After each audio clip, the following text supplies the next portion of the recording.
dans un comté où chaque demoiselle célibataire guettait un regard du duc de Castan, Imogen Waverly était la seule qui refusait de lever les yeux de son livre, et elle était donc la seule qu'il voyait vraiment. La salle de l'Assemblée à Norwich bourdonnait comme une ruche dorée, l'air lourd du parfum de cire d'abeille, de parfum et d'ambition matrimoniale. Des robes de soie et de mousseline murmuraient des secrets sur les planchers polis, et les éventails s'agitaient avec la grâce agitée d'oiseaux captifs. Pour Imogen, tout cela n'était que bruit, une distraction scintillante et dénuée de sens face aux lignes nettes de verre sur la page devant elle. Elle avait trouvé un petit alcôve, béni soit-il éloigné de la grande allée des danseurs et des chaperons, où la lumière d'une haute fenêtre était juste assez vive pour lire. C'était une retraite calculée. Elle était présente, comme l'exigeait sa mère, mais elle ne participait pas. Les finances précaires de sa famille, un secret qu'elle portait comme une pierre dans sa poche, rendaient ses apparitions nécessaires. Il ne pouvait se permettre de paraître désespéré, et devait donc jouer la pantomime de la recherche d'un parti, même si le cœur d'Imogen était complètement détaché de ces cérémonies. Son esprit était au puceron qui menaçait son rosier primé, et à la pile décroissante de pièces dans la boîte des comptes du ménage, non aux célibataires éligibles du Norfolk. Un subtil changement dans l'atmosphère de la pièce, une inspiration collective, annonça son arrivée. Imogen n'avait pas besoin de lever les yeux pour le savoir. Hugh d'Anvers, le duc de Castan, était entré dans la salle. Il était le plus grand prix du comté, un homme dont la fortune était aussi vaste que son titre était ancien, et dont les traits beaux, un peu sévères, faisaient l'objet de spéculations sans fin. Il était, avait soupiré sa mère plus d'une fois, le genre d'homme qui pouvait résoudre tous leurs problèmes d'un simple signe de tête. Et ainsi, comme chaque autre jeune femme de la pièce, on attendait d'elle qu'elle tende le cou, offre un sourire espoir et rougissant, semble dans son champ de vision. Imogen tourna une page. Le poète de la page comprenait les choses. Il écrivait d'urnes grecques et de rossignols, de beauté et de vérité. Il n'écrivait pas de dot décroissant, ni de la panique subtile de voir son père vieillir et s'inquiéter davantage à chaque saison qui passait. Le monde de son livre lui semblait plus réel, plus solide que le monde scintillant et éphémère de l'Assemblée. Miss Waverly, dit une voix basse, tranchant sa concentration. Vous trouvez Monsieur Keats plus captivant que la société locale. Le regard d'Imogen se leva lentement, à contre-cœur. Le duc de Castan se tenait devant elle, ses larges épaules bloquant la lumière de la fenêtre. Il était plus grand qu'elle ne l'avait imaginé, sa présence une force palpable qui semblait attirer tout l'air de l'alcôve vers lui. Ses yeux, d'un gris étonnamment clair, étaient fixés sur elle, non avec le charme particulier qu'il offrait aux autres, mais avec un regard de curiosité sincère et sans fard. C'était le duc à qui l'on n'avait jamais refusé, et elle venait de lui refuser son attention sans même un regard. Elle sentit une bouffée d'irritation, à la fois pour l'interruption et pour la lueur de sa propre conscience. Elle n'avait pas voulu être consciente de lui. Elle avait une raison privée de longue date pour son dédain, le souvenir d'un commentaire dédaigneux entendu des années auparavant lors d'un rassemblement similaire, une remarque sur la folie d'éduquer les femmes au-delà de la gestion d'un ménage. Elle avait été sûre que la voix lui appartenait, une déclaration négligente et cinglante d'un homme d'immenses privilèges. « Votre grâce, dit-elle, sa voix plus froide qu'elle ne l'avait voulu. Elle ferma le livre, son doigt marquant sa place. Je trouve la vérité plus captivante que la performance. La poésie offre la première. Un coin de sa bouche se releva, un mouvement subtil et intrigant. Ce n'était pas le large sourire condescendant qu'elle attendait. Et vous trouvez ce rassemblement une performance? N'est-ce pas, rétorqua-t-elle, le menton légèrement relevé. Une scène sur laquelle nous jouons tous nos rôles désignés, la débutante rougissante, la mère dévouée, le duc riche et convoité. Il absorba cela sans offense. Si quoi que ce soit, l'étincelle d'intérêt dans ses yeux s'approfondit. Et quel rôle jouez-vous, Miss Waverly? La belle fille, dit-elle, les mots ayant un goût de cendre, qui préférerait de loin être chez elle avec ses roses. Avant qu'il ne puisse répondre, une voix bien moins bienvenue s'inséra dans leur espace. Imogen, ma chère, monopolisant l'attention de sa grâce. Monsieur Aloysius Gaunt se dressa à côté du duc, son visage charnu arrangé en un sourire qui n'atteignait pas ses petits yeux rusés. Gaunt était le candidat préféré de sa famille, un homme de richesse nouvelle et formidable, dont les terres bordaient le modeste domaine de son père. Il avait fait clairement connaître ses intentions, et ses parents, le voyant comme leur seule bouée de sauvetage, encourageaient l'union avec une persistance douce et désespérée. La colonne d'Imogen se raidit. Monsieur Gaunt, je crois que sa grâce et moi terminions notre conversation. Le sourire de Gaunt s'élargit, prenant un bord possessif tandis qu'il regardait d'elle au duc. Bien sûr, une jeune dame a sa lecture à laquelle s'occuper. C'est toute une érudite, vous savez, votre grâce. Elle s'occupe de ses livres presque aussi diligemment qu'elle s'occupe de ses fleurs. Les mots étaient formulés comme un compliment, mais le ton était dédaigneux, une moquerie subtile de ses passions. Le regard du duc resta sur Imogen. Il semblait voir droit à travers le charme huileux de Gaunt. Une diligence louable sur les 2 points, dit-il, sa voix égale. Un esprit qui peut cultiver la beauté à la fois du sol et de la page est une chose rare. Il fit à Imogen une légère révérence formelle, un geste de respect qui semblait plus sincère que tous les compliments de Gaunt. Miss Waverly. Puis, avec un signe de tête à Gaunt qui était perceptiblement plus froid, il se retourna et retourna dans la foule, laissant un sillage de silence derrière lui. Monsieur Gaunt déplaça son poids, sa présence soudain étouffante. Le duc semble pris de vous. Vous devez faire attention, Imogen. Les hommes comme Castan s'amusent facilement de la nouveauté, mais ils ne bâtissent pas d'avenir dessus. Il aime la chasse, mais il épousera un pédigré. Je n'ai aucun intérêt pour l'avenir du duc, dit Imogen d'un ton plat, rouvrant son livre. Bien, dit Gaunt, lui tapotant la main d'une manière qui lui fit frémir la peau. Parce que votre avenir, ma chère, est quelque chose que nous devons discuter avec votre père. Très bientôt. Il s'éloigna, et Imogen laissa échapper un souffle qu'elle n'avait pas réalisé qu'elle retenait. La maison de sa famille, Waverly End, dépendait de la faveur de Gaunt. Il détenait un certain nombre de billets de son père, un fait qu'il ne leur laissait jamais oublier, offrant des prolongations avec une générosité qui ressemblait davantage à un resserrement de laisse.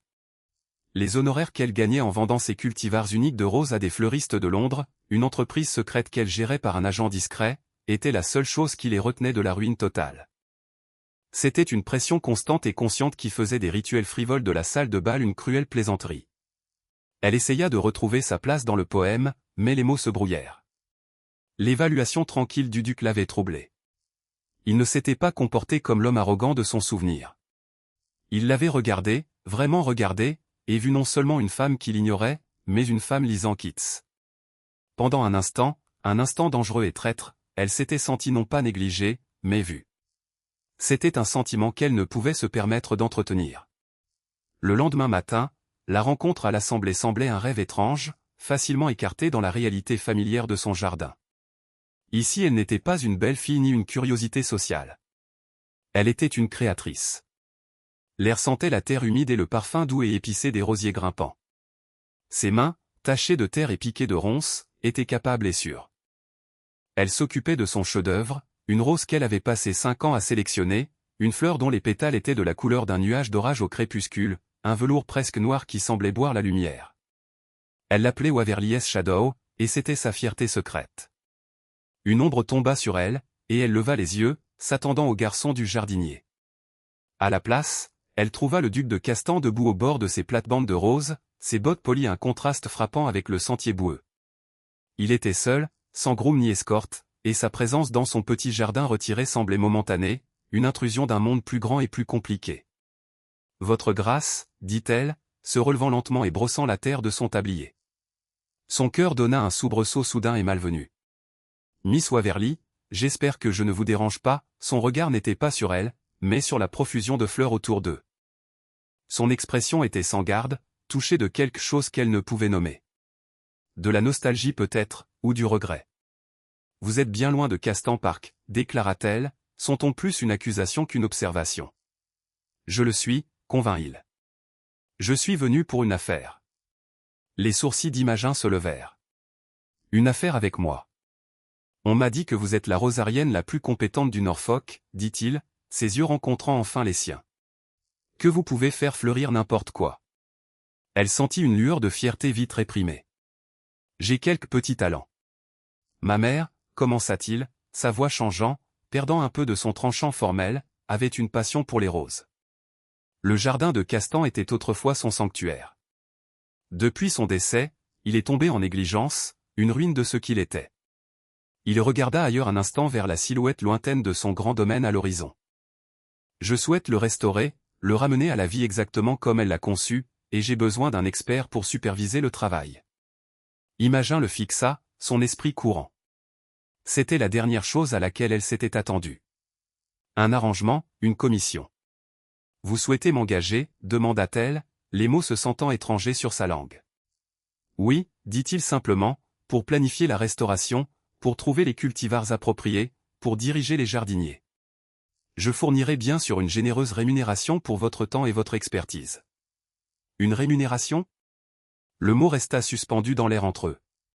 Une généreuse rémunération d'un duc pouvait être transformative. Elle pourrait payer Monsieur Gaunt. Elle pourrait sécuriser Waverly End pour des années. Elle pourrait lui donner la liberté. Mais cela signifierait passer des semaines, peut-être des mois, en sa compagnie, sur ses terres, sous son emploi. Cela signifierait enrager M. Gaunt, qui voyait toute association avec le duc comme une menace. Et cela signifierait être près d'un homme qui la troublait, un homme qu'elle était déterminée à détester, mais dont l'intelligence tranquille et la vulnérabilité inattendue commençaient déjà à éroder ses défenses. Pourquoi moi, demanda-t-elle, ayant besoin de comprendre. Vous pourriez commander le meilleur concepteur de jardins de Londres. Je pourrais, reconnut-il. Mais les concepteurs de Londres imposent leur propre vision. Ils créent des jardins à la mode. Je veux un jardin qui est un souvenir. On m'a dit que vous comprenez le langage des fleurs, pas seulement leur culture. J'ai besoin de quelqu'un qui restaurera le jardin de ma mère, pas qui le remplacera. Son regard tomba sur sa rose presque noire, ses sombres pétales s'ouvrant au soleil du matin. Quelqu'un qui peut créer quelque chose comme cela. Son cœur se contracta. Il faisait appel non à son besoin financier, mais à son art. C'était une tentation bien plus dangereuse. Elle pensa au visage inquiet de son père, au sourire possessif de Monsieur Gaunt, à la pure puissance libératrice qu'une rémunération ducale représenterait. Je devrais voir les jardins de Castan avant de pouvoir considérer votre offre, dit-elle, sa voix ne trahissant rien du tumulte intérieur. C'était une réponse pratique, professionnelle. Bien sûr, dit-il, un fantôme de sourire revenant sur ses lèvres. Mon carrosse attend. Allons-y. Elle était douloureusement consciente de l'impropriété de tout cela, de partir avec un duc sans chaperon au milieu de la matinée. Mais c'était des affaires, se dit-elle fermement. C'était une bouée de sauvetage. Elle retira ses gants boueux, délia son tablier, et essaya d'ignorer le fait qu'en entrant dans son monde, elle laissait loin derrière la sécurité du sien. Le choix semblait à la fois terrifiant et inévitable, un chemin s'ouvrant devant elle qui menait directement au cœur de l'endroit et de l'homme qu'elle avait été si déterminée à éviter. Le trajet en carrosse jusqu'à Castan Park était une étude de contraste. Imogen était assise parfaitement immobile sur les coussins de velours moelleux, sa simple robe de coton une anomalie frappante dans l'intérieur opulent. Le duc était assis en face d'elle, le silence entrechargé non d'embarras, mais d'une sorte de calme vigilant. Il ne la pressait pas de petites conversations, ce dont elle était reconnaissante. Au lieu de cela, il semblait content d'observer le paysage qui défilait, bien qu'elle sentît son regard se poser sur elle plus d'une fois. Elle gardait ses propres yeux fixés hors de la fenêtre, regardant son monde familier de haies et de modestes chaumières céder la place aux grandioses vues balayées de son domaine. Le jardin de roses, quand ils y parvinrent, était encore pire qu'il ne l'avait décrit. C'était une belle tragédie. Un fantôme d'un magnifique dessin était encore visible sous le déchaînement de mauvaises herbes et de ronces envahissantes. Des murs de pierre croulant enfermaient un espace qui avait autrefois été une série de plates-bandes complexes, maintenant étouffées et indistinctes.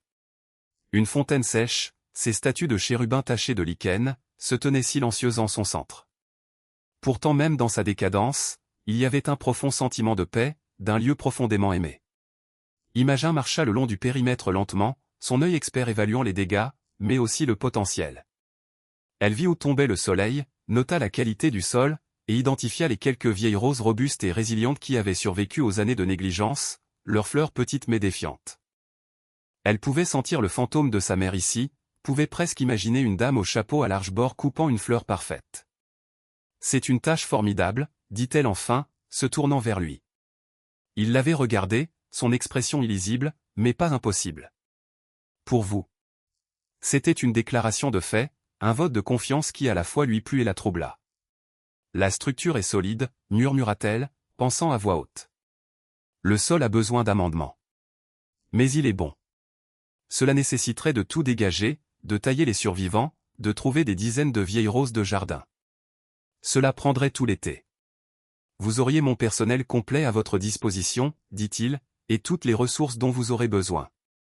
Voilà, l'offre, tangible et immense. Elle pensa à M. Gaunt, à la menace qu'il représentait. Accepter cela serait une déclaration d'indépendance dont elle n'était pas sûre de pouvoir se permettre le coup. Le rejeter serait condamner sa famille à un avenir attaché à ses caprices. La rémunération que vous avez mentionnée, commença-t-elle, se forçant à être pratique, à traiter cela comme l'arrangement commercial qu'il était. Elle devrait être substantielle. Elle le sera, dit-il, ses yeux gris sérieux. Nommez votre prix, Miss Waverly. Je ne marchanderai pas, le pouvoir qu'il lui donnait avec ces mots était étourdissant. Elle nomma une somme qui lui coupa le souffle. Une somme qui non seulement effacerait les dettes de son père, mais sécuriserait leur avenir. Il ne cligna pas des yeux. D'accord. Et juste comme cela, son monde bascula sur son axe. Elle s'était liée à lui, à ce jardin pour toute la saison. La nouvelle ne fut pas bien reçue à Waverly End. Sa mère Amelia se tordait les mains, son visage pâle d'anxiété. « Imogen, tu ne peux pas. Que dira Monsieur Gaunt? Il a été si serviable pour nous. L'aide de M. Gaunt vient avec des ficelles, mère, dit Imogen, sa voix ferme. C'est une opportunité pour nous de couper ces ficelles. C'est une commission respectable et professionnelle. Travailler dans le jardin d'un homme, s'inquiéta sa mère. Les gens parleront, et le duc, il est si loin au-dessus de notre station, ce n'est pas convenable. Son père, une âme plus douce usée par des années d'inquiétude, la regarda avec un mélange de fierté et de peur. La somme que tu as mentionnée, cela changerait tout, Imogen. Mais Gaunt n'est pas un homme à contrarier. Je ne le contrarie pas, insista-t-elle, bien qu'elle sût que c'était un mensonge. J'accepte une position qui utilise mes compétences. Il n'a aucun droit sur moi. Mais M. Gaunt pensait clairement autrement. Il arriva le lendemain même, son carrosse bloquant leur modeste allée. Il ne demanda pas à parler à son père. Il demanda après elle. Ils se rencontrèrent dans le salon, l'air épais du parfum de lavande séchée et de tension non dite. « J'ai été surpris d'apprendre votre nouvel emploi, commença-t-il, son ton dangereusement plaisant. C'est une commission, Monsieur Gaunt. Un projet pour restaurer le jardin de roses de la duchesse. Un charmant passe-temps, dit-il, la condescendance claire, mais à peine une occupation convenable pour une femme qui sera bientôt une épouse. » Le sang d'Imogen se glaça. Je n'ai accepté aucune proposition. Une formalité, écarta-t-il d'un geste. Votre père et moi avons un arrangement. Cette liaison avec le duc est inconvenante. Elle donne l'apparence d'ambition. Vous terminerez bien sur l'arrangement immédiatement. Ce n'était pas une demande. C'était un ordre. Voici le choix mis à nu. Soumission ou défi. Son mois passé, la jeune fille qui se cachait dans les livres et portait les fardeaux de sa famille en silence, aurait acquiescé. Mais quelque chose avait changé en elle depuis que le duc l'avait regardée et vu non une nouveauté mais une experte. Non, dit-elle, le mot calme mais inébranlable. Je ne le ferai pas. L'arrangement est professionnel et je le mènerai à bien. Le visage de Gaunt s'assombrit, le masque de civilité glissant. Avez-vous une idée de ce que vous risquez, sotte fille? La réputation de votre père. La maison de votre famille. J'ai été patient, mais ma patience a ses limites. Ne prenez pas l'amusement passager d'un duc pour un avenir sûr. Il se lassera de son petit projet et de vous. C'est moi qui vous offre une place permanente.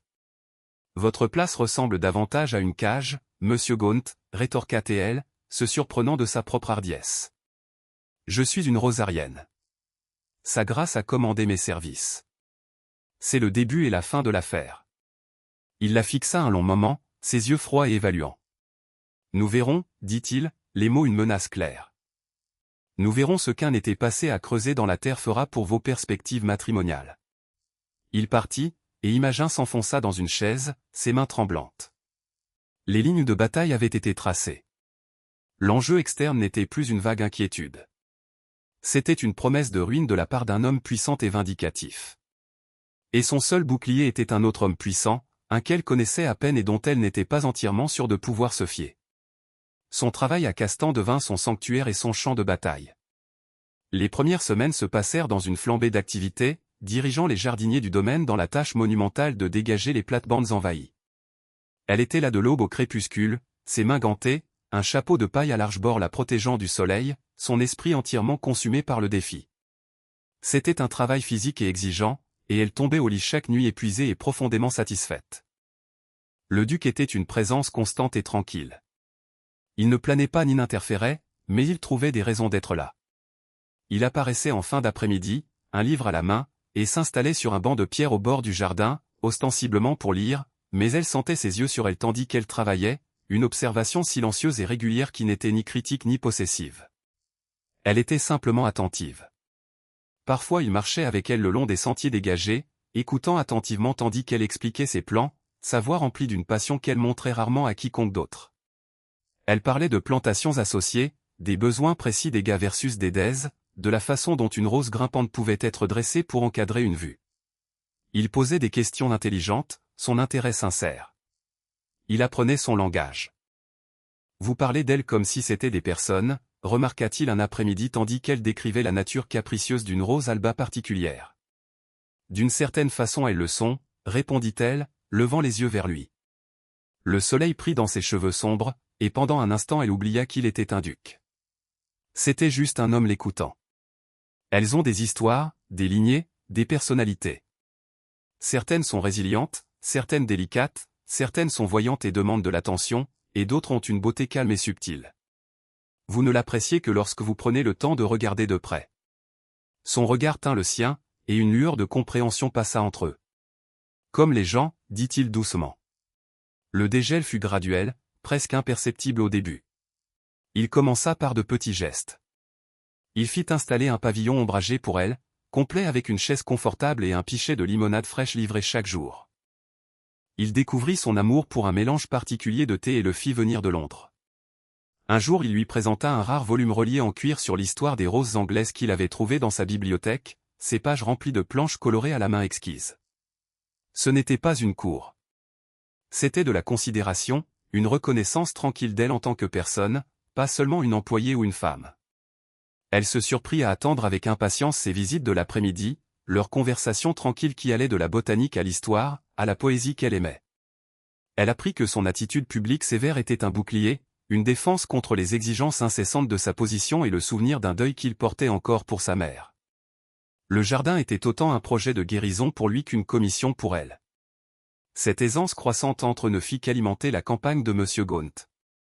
Il commença à intensifier ses attaques, passant des menaces privées aux insinuations publiques.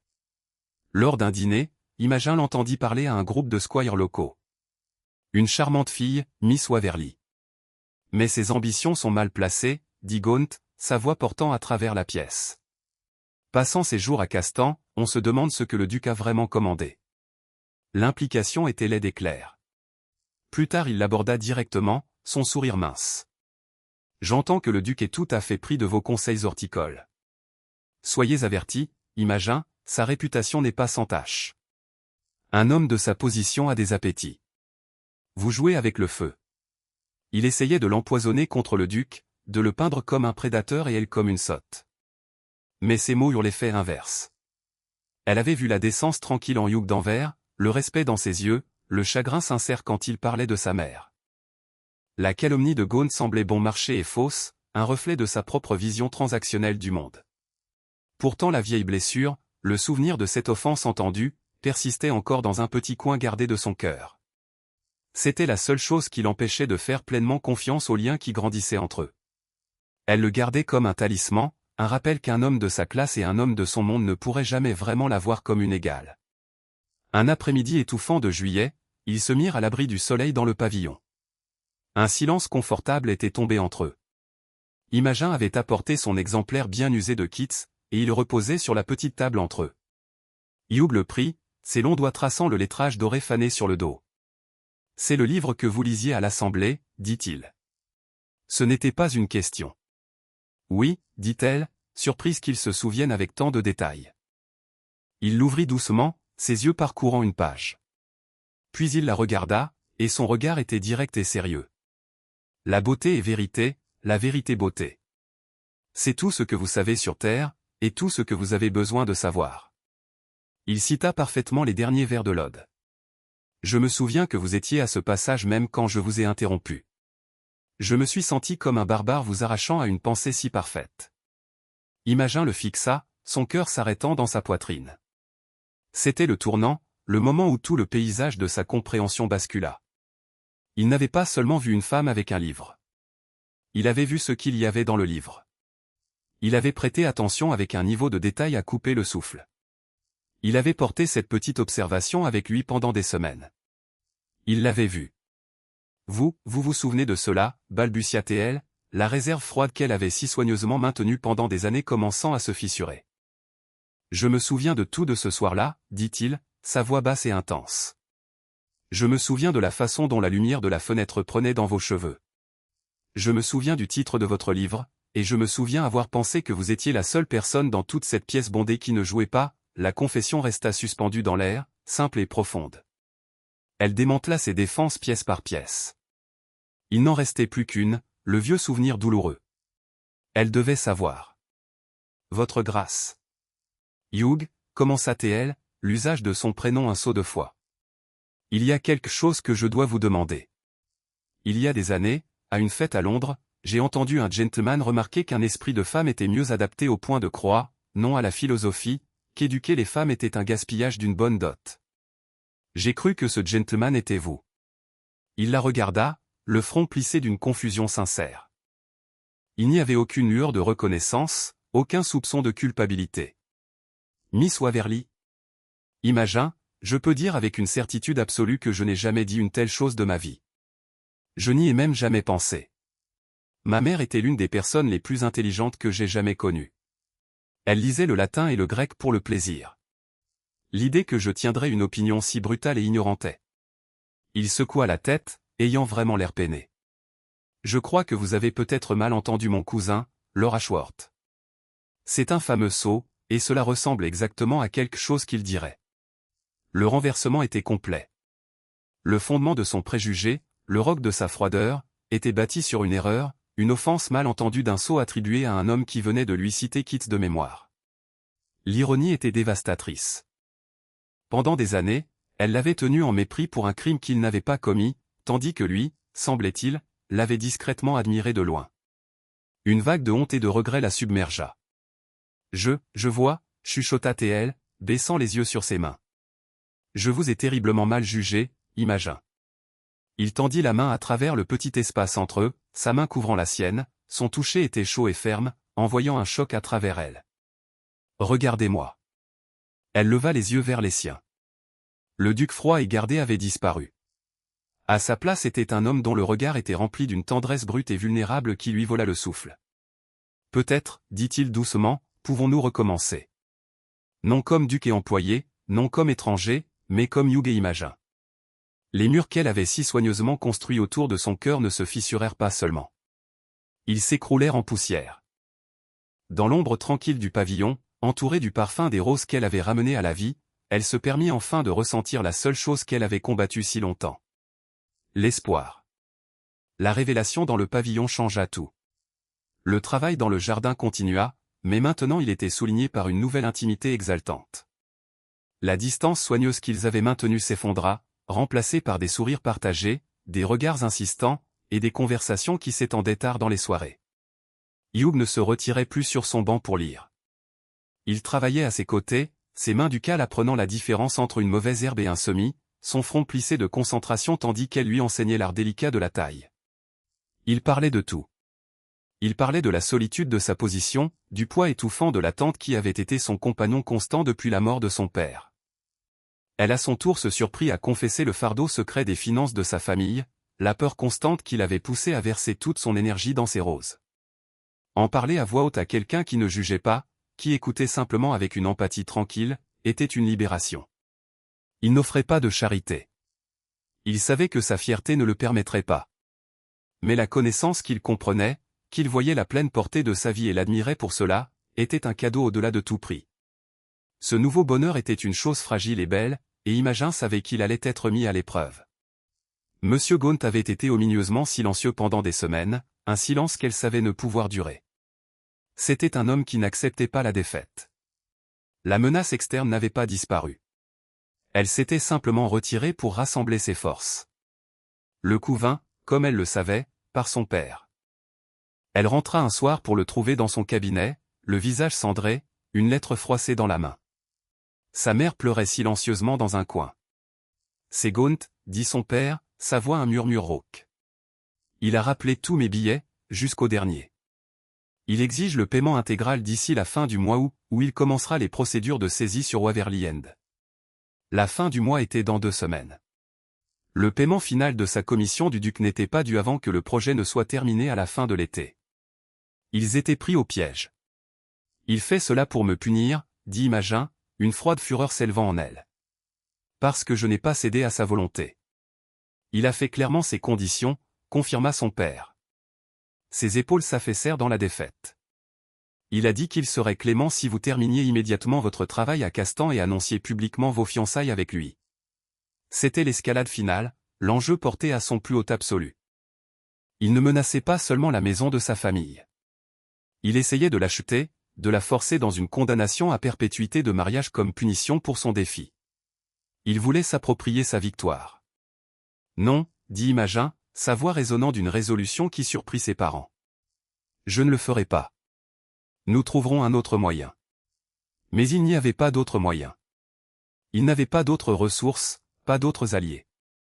La ruine n'était plus une menace lointaine. C'était une date sur le calendrier. Le lendemain, elle retourna à Castan. Son cœur un poids de plomb dans sa poitrine. Elle ne pouvait se résoudre à dire à Hugh ce qui s'était passé. Cela semblait un échec, un problème sordide et sale de son monde qui n'avait pas sa place dans le sien. Comment pouvait-elle parler de dette et de saisie à un homme qui n'avait jamais connu un jour d'inquiétude financière de sa vie? Elle essaya de travailler, mais ses mains étaient maladroites, son esprit distrait. Hugh la trouva près de la fontaine sèche, regardant d'un air absent les chérubins de pierre. Il sut aussitôt que quelque chose n'allait pas. La lumière avait disparu de ses yeux. Imogen, dit-il doucement, venant se tenir à côté d'elle. Qu'est-ce qu'il y a? Elle secoua la tête, incapable de parler au-delà de la boule dans sa gorge. Dites-moi, insista-t-il, sa voix douce mais ferme. Il prit ses mains dans les siennes, la tournant pour lui faire face. Nous sommes au-delà des secrets, vous et moi. Quoi que ce soit, nous y ferons face ensemble. Sa force, sa certitude inébranlable fut sa perte. L'histoire se déversa d'elle dans un torrent de mots chuchotés et en colère. L'ultimatum de Gaunt, le désespoir de son père, la perte imminente de sa maison. Quand elle eut fini, elle ne put le regarder, honteuse du désordre, de sa propre impuissance. Il resta silencieux longtemps. Puis il lui releva le menton avec son doigt, la forçant à rencontrer son regard. Ses yeux n'étaient pas remplis de pitié, mais d'une colère froide et dure qu'elle n'avait jamais vue auparavant. Il ne vous aura pas, dit-il, chaque mot un vœu. Et il n'aura pas votre maison. Cela n'a rien à voir avec une dette et tout à voir avec un petit tyran essayant de punir une femme qu'il ne peut contrôler. Je ne le permettrai pas, que pouvez-vous faire, chuchota-t-elle. Il détient tout le pouvoir. Il croit qu'il le détient, répondit Hugh, une lueur dangereuse dans l'œil. Mais il a mal calculé. Il a pris l'intérêt d'un duc pour un amusement passager. Il est sur le point d'apprendre la différence.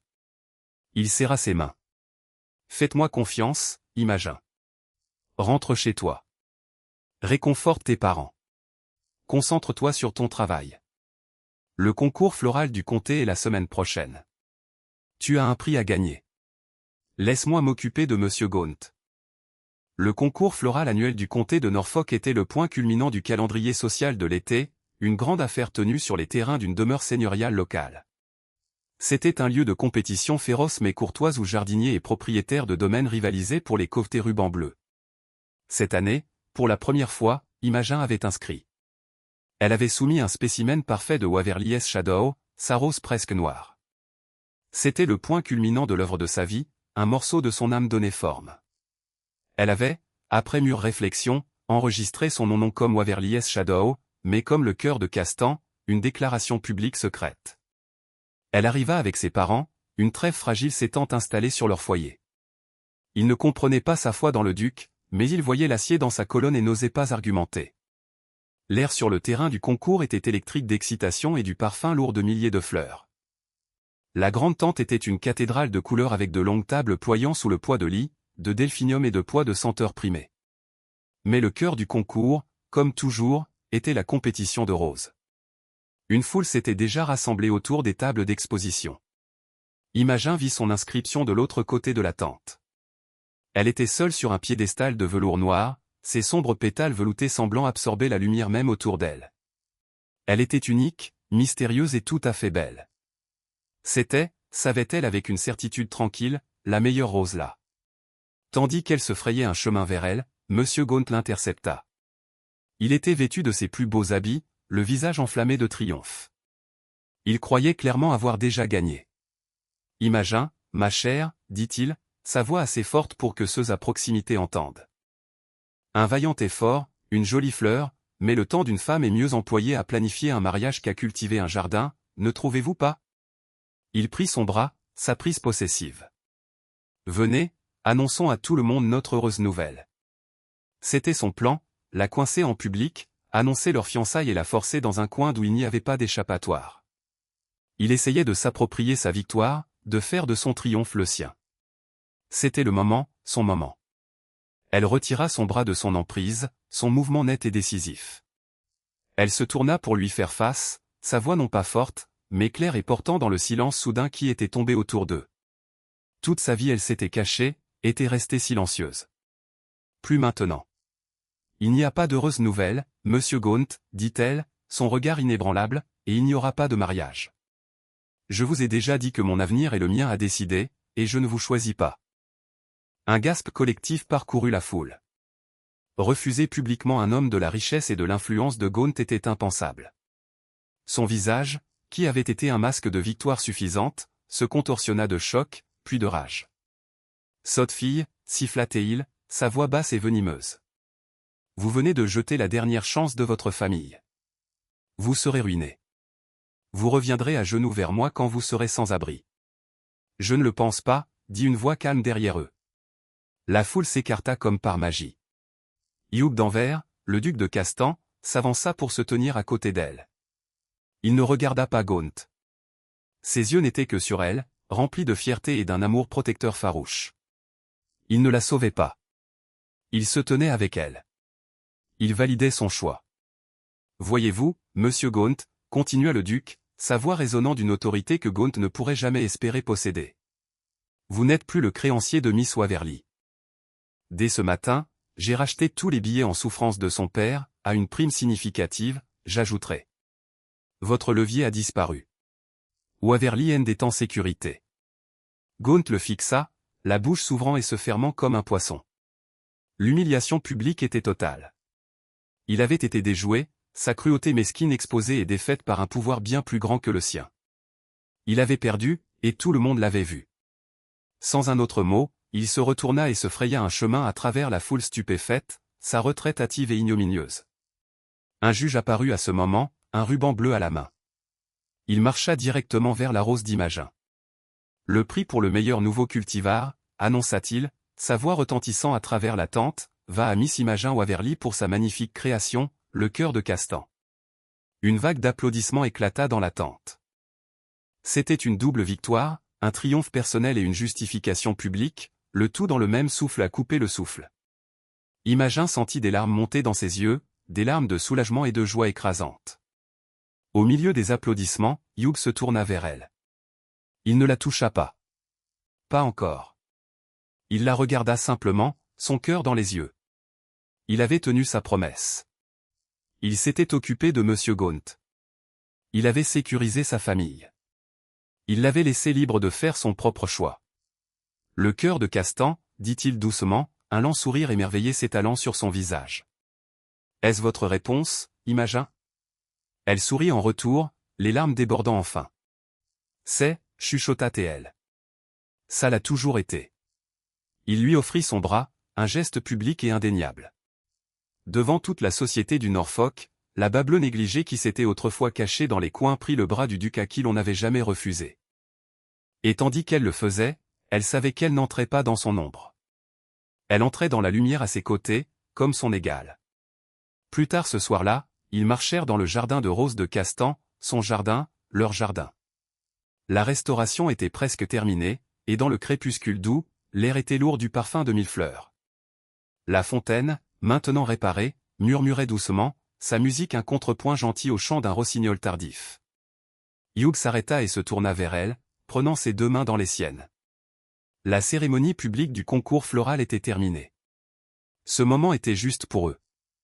J'ai été perdu dès le tout premier instant, confessa-t-il, sa voix épaisse d'émotion. Vous étiez assise dans cette alcôve, si parfaitement contenue en vous-même, si glorieusement indifférente à tout cela. À moi. Chaque femme dans cette pièce voulait mon attention sauf vous, et vous êtes devenue la seule dont je voulais l'attention. Je n'étais pas indifférente, admit-elle, sa voix un murmure.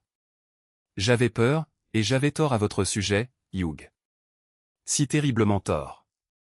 Nous avons trouvé notre chemin, dit-il, son pouce caressant doucement le dos de sa main.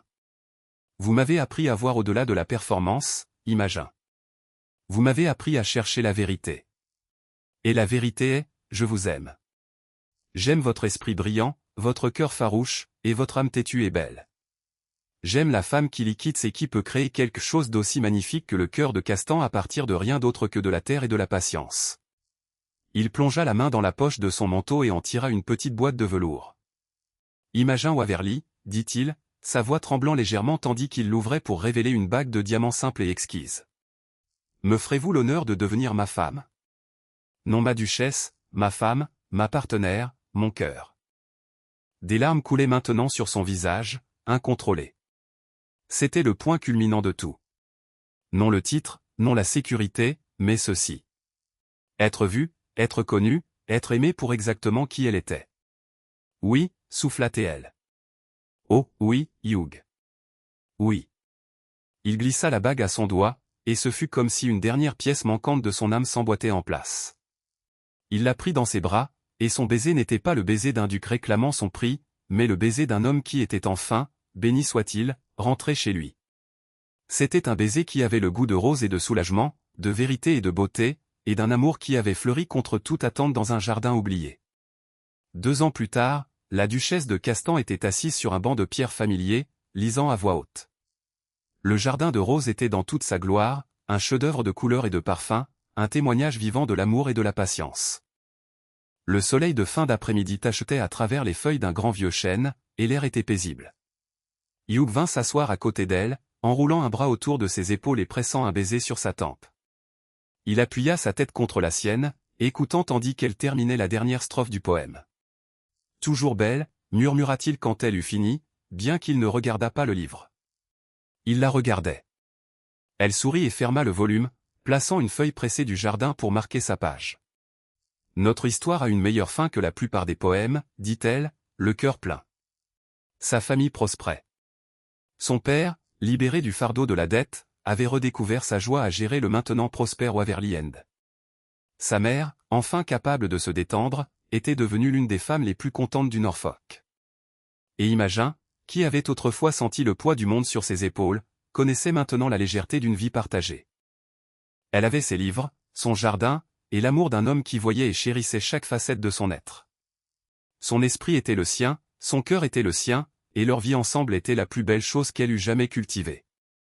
Elle avait appris que le véritable amour n'était pas d'être voulu par tout le monde, mais d'être profondément et complètement vu par la seule personne qui comptait. Ce n'était pas une question d'ambition ou de station, mais de la vérité tranquille qui grandit entre 2 âmes qui prennent le temps de regarder de près, de voir la beauté que les autres négligeant, et de reconnaître en l'autre un endroit où enfin rentrer chez soi. Merci de nous avoir rejoints pour cette histoire. Nous espérons qu'elle a apporté un peu de chaleur et de réconfort à votre journée. Le cœur de tant de nos contes préférés est ce beau moment d'espoir quand quelqu'un est enfin vu pour tout ce qu'il est vraiment. C'est un sentiment que nous désirons tous, d'être connus et aimés, non pour une performance, mais pour le soi calme et réel que nous sommes quand personne ne regarde. Si vous avez apprécié le voyage d'Imogen et Hugh, nous serions si reconnaissants si vous aimiez cette vidéo et vous abonniez à notre chaîne. Votre soutien nous permet de continuer à créer ces histoires pour vous. Veuillez aussi partager vos pensées dans les commentaires ci-dessous. Nous aimons vous entendre. Nous espérons que vous nous rejoindrez à nouveau pour notre prochaine histoire ici même. D'ici là, soyez